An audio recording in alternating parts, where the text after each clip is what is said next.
மதுரை மாவட்டத்தில் சிப்காட்டிற்கு நிலம் கையகப்படுத்த அரசு எடுத்து வரும் நடவடிக்கை சர்ச்சைக்கு வித்திட்டுள்ளது. தங்களது நிலங்களை கையகப்படுத்த விவசாயிகள் தெரிவித்த எதிர்ப்புக்கு அரசு செவி மடுத்ததா, நிலங்களை கையகப்படுத்தும் முயற்சி கைவிடப்பட்டு விட்டதா? புதிய தலைமுறையின் புலனாய்வு குழு கண்டறிந்த உண்மைகளை விளக்குகிறது இந்த செய்தி தொகுப்பு. கோடை வெயிலிலும் பசுமை மாறாமல் படர்ந்து விரிந்திருக்கும் இந்த விவசாய நிலங்கள் சிப்காட் நிறுவனத்திற்காக கையகப்படுத்தப்பட உள்ளன. மதுரை மாவட்டம் சிவரக்கோட்டை, கரிசக்காலம்பட்டி, சுவாமிமல்லம்பட்டி ஆகிய கிராமங்களிலிருந்து 1478 ஏக்கர் நிலங்களை கையகப்படுத்தும் பணியில் இறங்கியுள்ளது மாவட்ட நிர்வாகம். இதற்கு சம்பந்தப்பட்ட நில உரிமையாளர்களான விவசாயிகள் கடும் எதிர்ப்பு தெரிவித்து வருகின்றனர். பட்டா நிலத்தில் அவங்க விளையாடுறாங்க.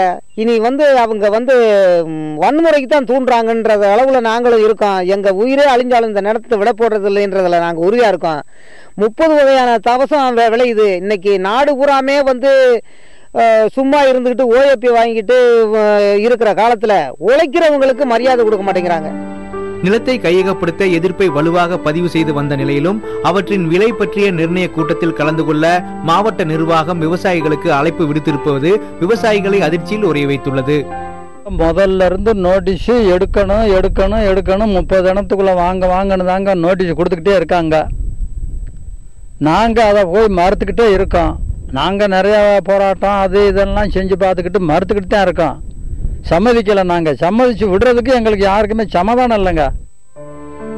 எதிர்ப்புகள் கடுமையாக எழுந்த போதிலும் கூட விவசாயிகளின் நிலங்கள் அவர்களுக்கு தெரியாமலேயே சிப்காட்டின் பெயருக்கு மாற்றப்பட்டிருப்பது வில்லங்க சான்றிதழ்கள் மூலமாக அம்பலமாகியுள்ளது.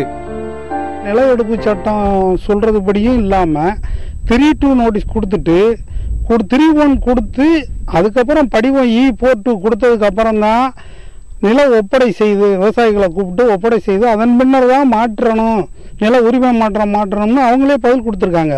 இதுதான் சட்டமும் சொல்லுது. ஆனால் இப்படி இருக்கையில் இந்த அரசு 2011 திமுக அரசு இருக்கையிலேயே எல்லாருடைய நிலத்தையும் அரசு ஜீவோ போட்டு மாற்றிக்கிடுச்சு. முறையான அறிவிப்பும் இன்றி நிவாரண தொகையும் வழங்காமல் நிலத்தை பெயர் மாற்றம் செய்தது தவறு என்கிறார்கள் சட்ட வல்லுநர்களும் சமூக ஆர்வலர்களும். இந்த அரசாணை வெளியிடுவதற்கு முன்னாலேயே பத்திரப்பதிவு அலுவலகத்தில் சிப்காட்டுக்கு இந்த நிலங்கள்லாம் சொந்தம், யாரோ ஒரு தனிநபருக்கு பெயர் மாற்றம் செய்து அந்த தனிநபர் சிப்காட்டுக்கு விற்றதாக கூறியிருப்பது மிகப்பெரிய சட்டவிரோதமான செயலாகும். 2011 இது சிப்காட்டுக்கு சொந்தமான நிலங்களாக அரசு ஆவணங்கள்ல காட்டப்பட்டு வருகிறது. பதிவுத்துறை ஆவணங்களையும் அப்படி காட்டப்பட்டு அது முறைகேடானதுதான்.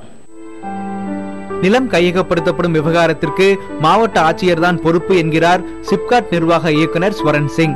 நிலம் கையகப்படுத்துவதில் எந்த குளறுபடியும் நடக்கவில்லை என்கிறார் மதுரை மாவட்ட ஆட்சியர் அன்சுல் மிஸ்ரா. சிப்காட்டிற்காக கையகப்படுத்தப்பட்டுள்ள நிலங்களின் உரிமம் அரசு மற்றும் சிப்காட்டிற்கு எப்படி மாறியது, இது குறித்து விளக்கம் கேட்ட பொழுது தற்காலிகமாகத்தான் இந்த மாற்றங்கள் செய்யப்பட்டுள்ளன. குறிப்பாக சிப்காட்டிற்காக நில எடுக்கும் விவகாரத்தில் எந்தவித குழப்பமும் ஏற்பட்டுவிடக் கூடாது என்பதற்காக தற்காலிகமாக விவசாயிகளுடைய நிலத்தை அரசுக்கும் சிப்காட்டினுடைய பெயருக்கும் மாற்றப்பட்டிருக்கிறது. இது முழுமையான மாற்றம் அல்ல. தற்பொழுதும் அந்த நிலங்கள் விவசாயிகளின் கையில் தான் இருக்கிறது. விவசாயிகளுக்கு உரிய நிவாரண தொகை கொடுத்த பின்புதான் இந்த நிலங்கள் அரசின் பெயருக்கும் அதிலிருந்து சிப்காட்டின் பெயருக்கும் மாற்றப்படும் என்பது மாவட்ட ஆட்சியரகத்துடைய விளக்கமாக இருக்கிறது. புதிய தலைமுறைக்காக ஒளிப்பதிவாளர் தங்கதுரையுடன் மதுரையிலிருந்து மகாலிங்கம் பொன்னுசாமி.